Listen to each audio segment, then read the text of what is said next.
Imagine for a moment that you've just stepped onto the muddy ground of Charlestown in the year 1700, and you take a deep breath, drawing the very essence of this fledgling colonial outpost deep into your lungs. What does it smell like? It certainly isn't the delicate fragrance of jasmine or the sophisticated tang of sea salt that characterizes modern-day Charleston. No, absolutely not. The air here is thick, heavy, almost suffocating, a lethal cocktail of every conceivable foulness. There's the pungent, sour musk of the marsh mud, intensely sharp as the tide retreats to reveal vast, black, oozing shores. Mingling with it is the acrid, biting smoke and sulphurous fumes of boiling pine tar wafting from the bustling shipyards, where seasoned craftsmen are meticulously caulking and patching ocean-worn vessels.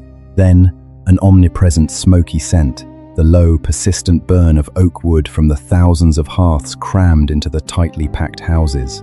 And overriding it all, the inescapable, putrid stench of a city utterly devoid of sewers, where thousands of souls are compressed into a confined space on a diminutive peninsula. Do you truly dare to inhale deeply? Or does some primal instinct seize you, compelling you to hold your breath, your eyes frantically scanning for even a wisp of clean air?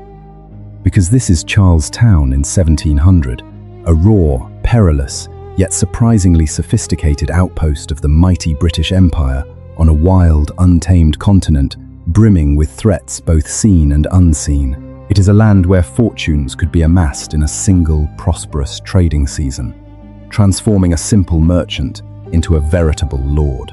Yet, with horrifying capriciousness, a mysterious fever could sweep through the town overnight, stealing a life and turning a grand dream into a harrowing nightmare. This formidable settlement was the only walled English city in all of North America, a veritable isolated fortress perched precariously amidst an alien wilderness.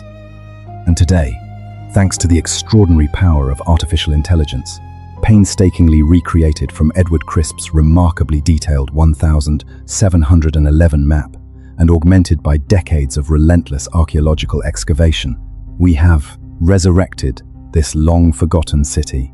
It now stands before us, vibrant and alive as never before. You are not merely observing history from a distance, you are standing squarely within it, feeling the very dust of centuries beneath your feet. And I promise you, by the time our extraordinary journey concludes, you will never gaze upon modern Charleston in the same way again. Instead, you will discern the deep, intricate layers of its past, etched into every cobblestone, every brick, every shadowed alleyway. Now, imagine once more, you are poised directly amidst Charlestown in the year 1700. This time, truly times, take a profound breath. Feel it. What is that pervasive odor? It is unequivocally not the delicate perfume of jasmine or the refined, luxurious essence of sea salt that modern Charleston proudly boasts. No, it is far from that. The air hangs heavy, a palpable, stifling shroud, a deeply unsettling amalgamation, the pungent, acidic aroma of marsh mud rising sharply as the tide recedes, exposing dark, oozy banks, the acrid, almost caustic fumes of pine tar boiling and smoking from the ceaseless repair work at the bustling shipyards, the earthy, acrid smoke from thousands of oak-fueled hearths that perpetually smolder in the densely packed houses, and the ever-present, cloying stench of human waste, an unavoidable reality in a city entirely lacking proper sanitation, where thousands of people are squeezed onto a narrow, confined peninsula. It is an assault on the senses, an olfactory concoction potent enough to make you reel. But wait, can you also detect something more insidious? A creeping sense of dread permeating the very atmosphere, not just the foul odors, but a profound, almost visceral unease. Because this is far more than a mere coastal settlement. This is the most dangerous, yet simultaneously the most strategically vital and sophisticated outpost of the sprawling British Empire on a vast, untamed continent still teeming with unexplored mysteries and hidden perils. You are standing on ground painstakingly recreated with astonishing fidelity. From the celebrated Edward Crisp map of 1711 and the meticulous survey conducted in 1704, all brought to life by the arduous labor of decades of archaeological digs. We have pulled this, the only truly walled English city in North America, back from the mists of time. Charlestown, at this moment, is barely more than 30 years old, having settled on the narrow Oyster Point Peninsula just 2 decades prior, after its relocation in 1680. It represents a fragile, tenuous English foothold, a vulnerable speck in a vast wilderness continent still largely unknown and bristling with potential threats from a wild, unforgiving nature, the established indigenous tribes, and rival European powers. Here, a man could ascend to unimaginable wealth in the span of a single successful harvest or a lucrative trading voyage. Yet, with cruel irony, he could also be struck down by an enigmatic fever within a single night, transforming his grandest aspirations into a terrifying nightmare.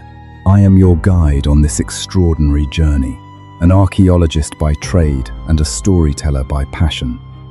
Today, we do not merely observe history through the dusty pages of old texts.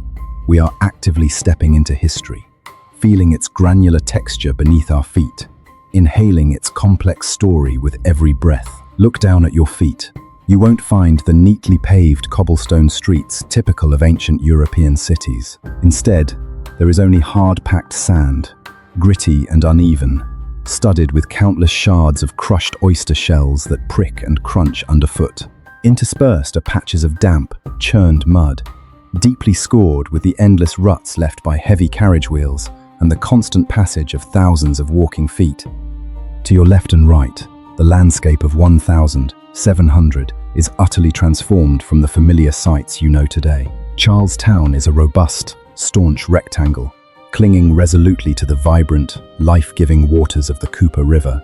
It stands as the sole English city in all of North America to be entirely encircled by a colossal, formidable system of defensive walls.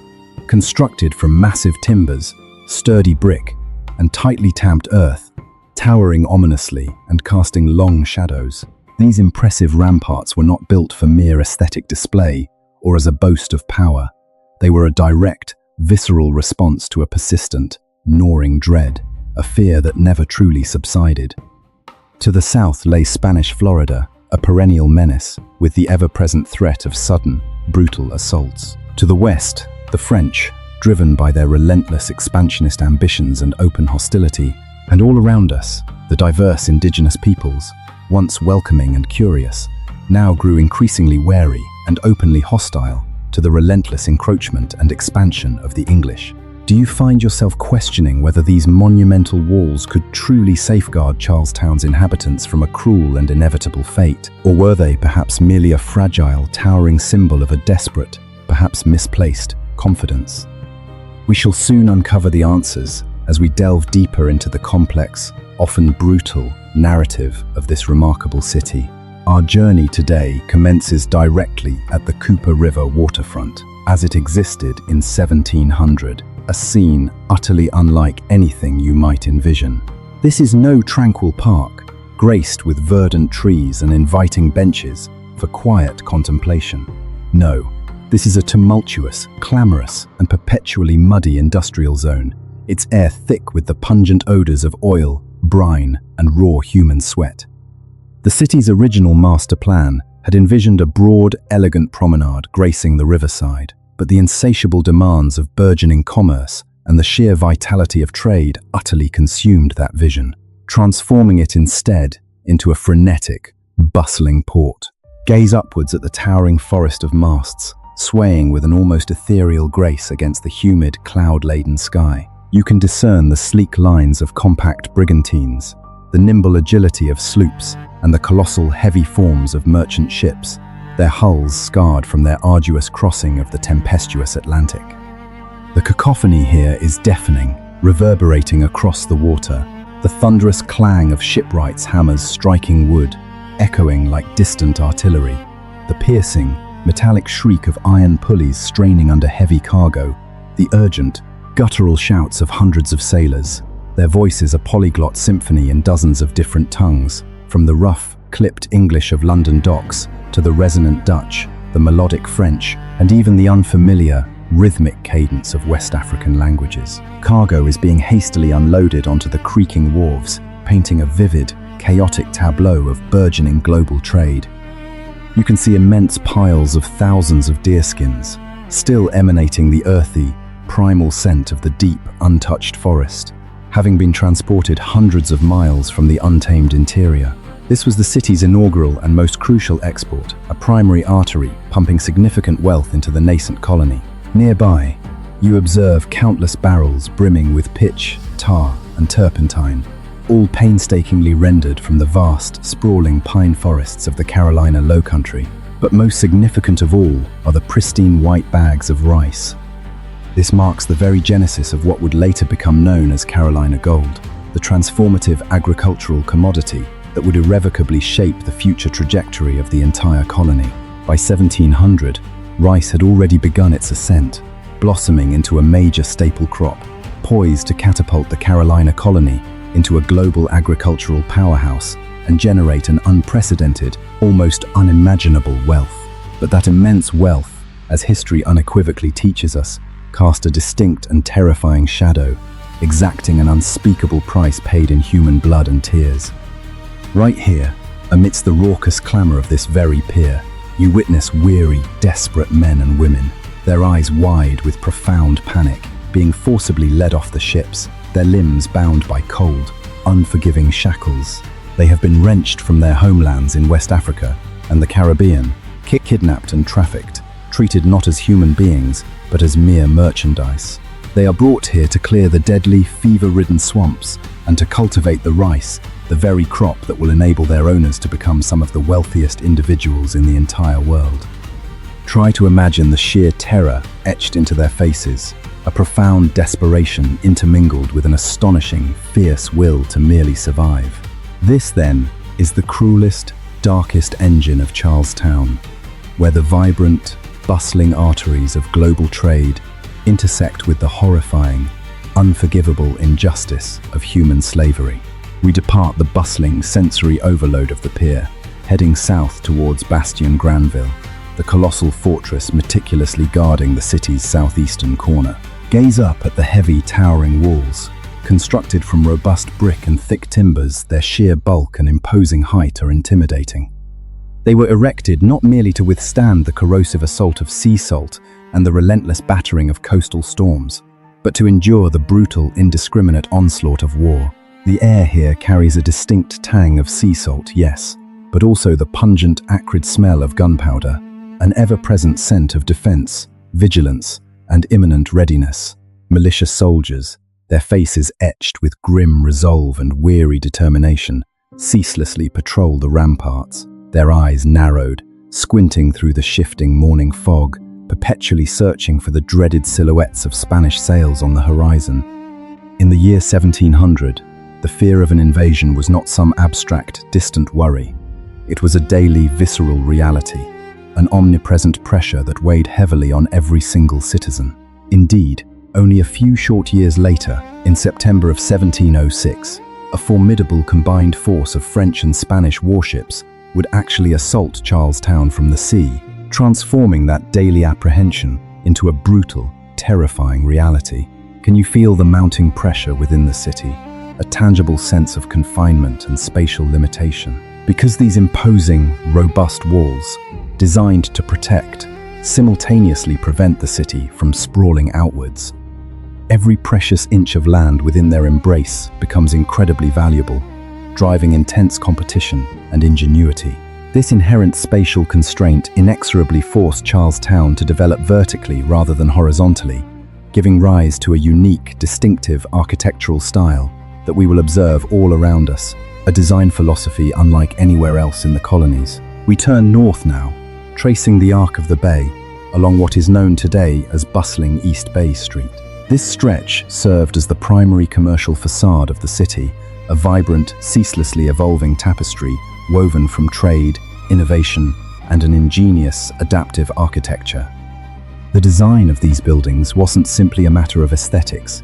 It was a profound testament to survival, a clever and practical adaptation to the brutally harsh, subtropical climate.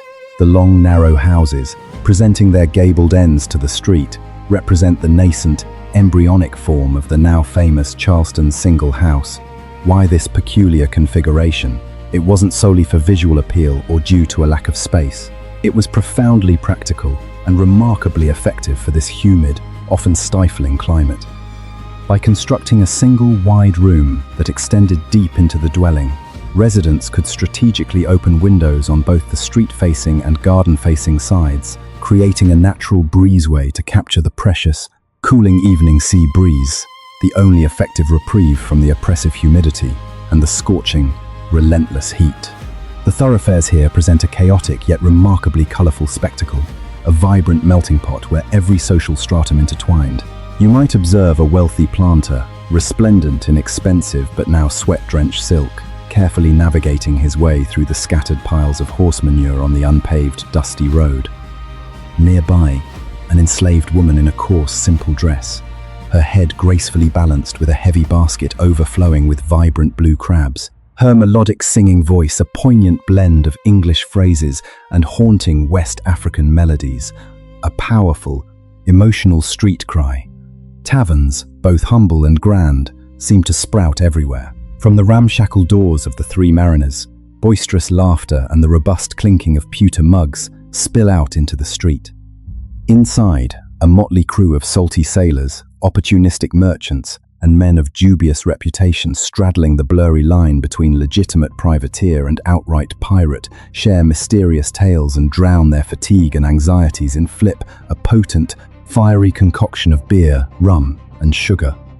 300 years from now, this very muddy track will transform into the iconic, brightly painted Rainbow Row. But today, it stands as the raw, unvarnished heart of frontier capitalism, rough, odorous, and ferociously competitive. Now we turn west onto Broad Street, the city's veritable backbone, the primary thoroughfare that bisects its very center. As we gradually distance ourselves from the chaotic clamor of the waterfront, the air noticeably lightens, becoming a touch cleaner, easier to breathe. The houses along this stretch are set back further from the road, often framed by neat, albeit small, gardens and low, inviting fences. This is the exclusive domain of Charlestown's elite, the planters, the prominent merchants, the influential lawyers, those who wielded significant status and power within this nascent society. We pause at the pivotal intersection of Broad and Church Streets, as it stood in 1700. This crossroads was, for many a Carolinian of that era, the very center of their universe, the pulsating heart of their world. To our right stands the original saint, Philip's Church, a modest, unadorned wooden structure, yet it represented the formidable power of the established Church of England, serving as both a spiritual anchor and a vital social pillar. Directly opposite, we find the courthouse and the guardhouse, the twin bastions where the fragile threads of law and order were tirelessly maintained. A small group of lawyers and judges, their faces solemn and intent, are gathered on the steps, engaged in animated, perhaps heated, discussion, perhaps dissecting the nuances of the latest slave law, or vigorously debating the contentious boundaries of vast, sprawling plantations. You might be pondering how this nascent society managed to maintain any semblance of order amidst such inherent potential for chaos, given its myriad contradictions and profound injustices. How could a burgeoning city, populated by fiercely ambitious individuals and starkly opposing social strata, not only survive, but actually thrive? We will quickly discover that its precarious stability was a complex alchemy, a combination of harsh, often brutal laws, the undeniable authority of the established church, and an unyielding, almost visceral will to survive against all odds. We proceed northward, winding our way into a labyrinth of narrow, crooked alleys, a section of the city now lovingly preserved and known as the French Quarter. In 1700, however, you would rarely have overheard the English tongue here. Instead, the air would have been alive with the distinctive lilting cadences of spoken French. These were the Huguenots, staunch Protestant refugees who had fled the brutal, relentless persecution of King Louis XIV in France. They arrived on these shores with virtually nothing, stripped of their worldly possessions, yet they brought with them invaluable artisanal skills, master silversmiths, meticulous watchmakers, and shrewd, talented merchants. The houses in this quarter are notably smaller, exhibiting a cramped, intimate European architectural sensibility, built closely together, almost leaning into one another. You might spot a woman, her head adorned with an intricately crafted lace cap, hanging laundry across the narrow alley, her voice calling out to a neighbor in familiar, bittersweet melodies of her distant homeland, a poignant echo evoking a profound nostalgia for a life irrevocably lost. They were once regarded with suspicion, outsiders initially unwelcome in this new colonial venture. But by 1700, through sheer industriousness and undeniable talent, they had forged their place, becoming solid, respected pillars of the city's burgeoning middle class. They brought with them a distinct, refined European style and an unwavering, almost defiant determination to succeed. In their tiny, enclosed courtyards, they meticulously tended their small, precious herb gardens, a heartfelt attempt to recreate the familiar tastes and aromas of France on the strange, sandy Carolina soil. Imagine their profound, aching homesickness, interwoven with a fragile, yet persistent hope, a silent, daily struggle to truly find and establish a new home. But as we continue our journey, you will become acutely aware of something deeply unsettling, a heavy, almost palpable pall that seems to hang over everything. Many houses bear black ribbons draped across their doors, stark, somber symbols of recent mourning. In 1700, Charlestown was, in many respects, a graveyard for the unwary, a place where the omnipresent shadow of death lurked around every corner, a constant, chilling companion. Stagnant water, pooled in myriad puddles and open ditches, unknowingly became the breeding ground for swarms of mosquitoes, silent vectors of insidious diseases. The inhabitants, ignorant of germ theory, blamed miasma or bad air rising from the surrounding swamps. But the true, terrifying cause remained a baffling mystery. They referred to yellow fever as yellowjack, and this relentless scourge stalked the streets every summer, mercilessly claiming hundreds of lives. You might catch sight of a doctor, his face pale and drawn with exhaustion, his leather satchel clutched tightly, containing his crude and largely ineffective remedies, leeches and mercury, as he hurries urgently towards a house where someone lies trembling with the chills of malaria. The drinking water, heavily contaminated from the numerous nearby open privies, contributed significantly to a vicious, relentless cycle of illness. It was a terrible, almost unbearable paradox. The city's wealth grew exponentially day by day, yet its people perished by the hundreds each year. The constant, undeniable presence of death fostered a stark, almost desperate times carpe diem times spirit, a frenzied drive towards legendary extravagance and an almost blind, relentless craving for wealth. The people of Charlestown, confronted daily with the stark reality of mortality, sought to seize and enjoy life to its absolute fullest, often with reckless abandon, heedless of the ever-present dangers and the deeply uncertain future. Our immersive journey culminates here, at the city's formidable western gate, located near what is today the bustling intersection of Broad and Meeting Streets. The wall, at this point, is perhaps its most majestic, featuring robust, heavily reinforced fortifications. A deep, brackish, water-filled moat, broad enough to resemble a small river, acts as a stark, definitive barrier, separating the burgeoning city from the wide, unpaved road that leads directly into the vast, untamed interior. Gazing through the gate, the vista that unfolds before you is both stunning and profoundly contrasting. The organized civilization of Charlestown abruptly ceases, a clearly demarcated boundary. Beyond the creaking drawbridge, the road which we now know as King Street vanishes completely, swallowed by a dense, gloomy, ancient oak forest, its massive branches heavily draped with atmospheric Spanish moss. It is an untouched, primeval wilderness, brimming with mystery and unseen dangers. The ambient sounds also undergo a remarkable transformation here.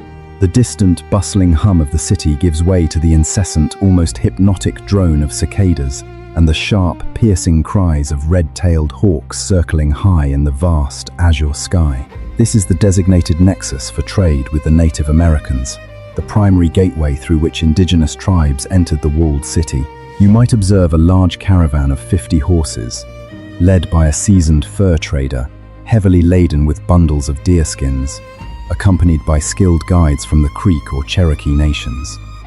A tense, often unspoken mutual respect prevails here, a fragile, carefully maintained balance between vastly different cultures. The English traders arrive with their coveted wares, sharp steel knives, gleaming copper pots, and potent rum, all offered in exchange. They depart with precious furs, destined to adorn the luxurious elite of distant Europe.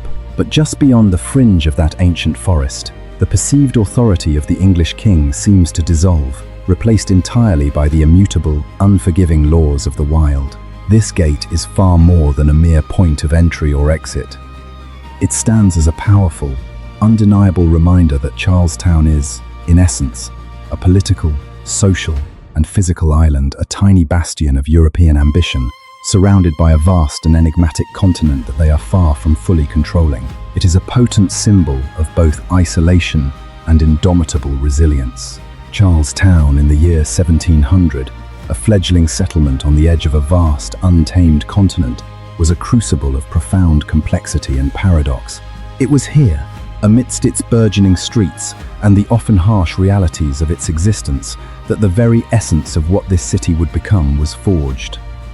This was a place born from the fervent yearning for religious freedom, a sanctuary for those fleeing persecution, yet its prosperity and very foundation were inextricably linked to the brutal, agonizing realities of chattel slavery.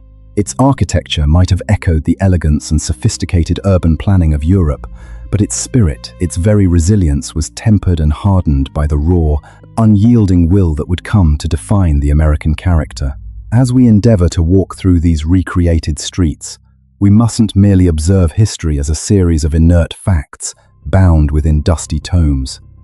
This is a living, breathing environment, a world whose profound influences continue to shape our movements, our thoughts, and our very present day. And as I reflect upon this journey we've shared, I am invariably moved by a deep, visceral empathy for the real individuals who once trod these paths, whose silent, unrecorded stories collectively wove the intricate tapestry of history. Imagine, if you will, a devout Huguenot woman, her hands delicate yet calloused, tending a small herb garden in the enclosed tranquility of her courtyard.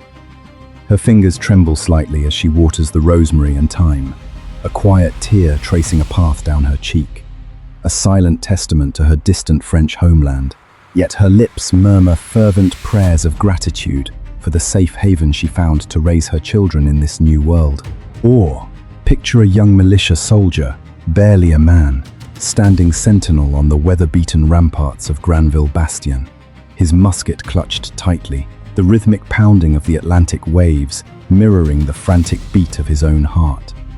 He knows, with an unsettling certainty, that the appearance of a single unfamiliar sail on the distant horizon could spell not just conflict, but utter devastation and death for all he holds dear. And then there are the enslaved individuals themselves, disembarking in chains onto the bustling, unforgiving docks. In their eyes, beyond the fathomless terror, lay an extraordinary, unyielding power, the sheer, raw will to survive. They were the silent, agonizingly painful, yet utterly indispensable foundation upon which a city destined for greatness would be built. It is these profound emotions, the fierce grip of hope, the crushing weight of fear, the unshakable bedrock of resilience, and the enduring throb of pain that coalesced to create the Charleston we now cherish, a city forever bearing the indelible marks of its turbulent and deeply complex past. For me, and I believe for many of us who carry the wisdom of years, the narrative of Charlestown in 1700 is far more than a dry recitation of historical events. It stands as a profound reminder, a priceless and living lesson for the generations that walk among us today and those yet to come. Here, we bear witness to the birth of a fragile city where its inhabitants confronted devastating disease, the constant specter of brutal warfare, and ingrained social injustice. Yet, from this chaotic crucible, they painstakingly endeavored to construct a brighter future. The lesson embedded within this history is starkly clear and vibrantly alive. True freedom and enduring prosperity are always accompanied by a profound and weighty responsibility. We must never allow the shadows of slavery and the omnipresent fear that defined so much of this era to fade from our collective memory. It is only by remembering this darkness that we can truly appreciate the radiant light of cultural diversity and the indomitable strength forged within a united community. Charleston today is not an accidental emblem of resilience. It was meticulously forged in the fires of these very people of yesteryear. They taught us, through their struggles and their triumphs, that history is not merely to be read, it is to be lived, to be wrestled with, and to be learned from, so that we may never again repeat the mistakes of the past and always remain profoundly grateful for the sacrifices made to secure the present we inhabit. If this journey through time has stirred something deep within your soul, as it has mine, then I urge you to do one simple thing right now. Please, share this video with your children, your grandchildren, or anyone you know who harbors a love for American history. For stories as authentic, as poignant, and as deeply human as these deserve to resonate far and wide. And should you wish for us to collectively bring another city from the annals of the past back to life, to uncover its long-forgotten secrets, simply leave a comment below.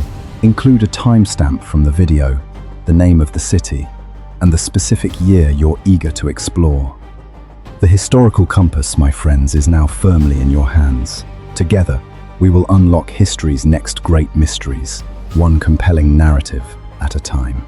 I am your humble guide, and our journey, rich with untold stories, stretches far into the horizon.